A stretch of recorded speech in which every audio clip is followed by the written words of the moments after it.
You ask Tiger to solve. This deals with linear equations with one unknown. The final result is v equals 8. Let's solve it step by step. Simplify the expression.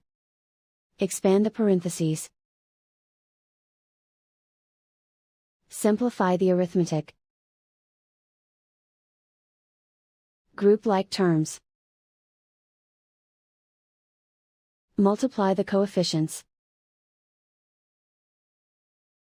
Swap sides.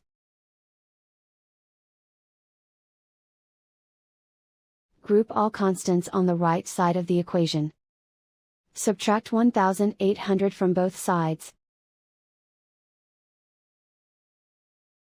Group like terms. Simplify the arithmetic.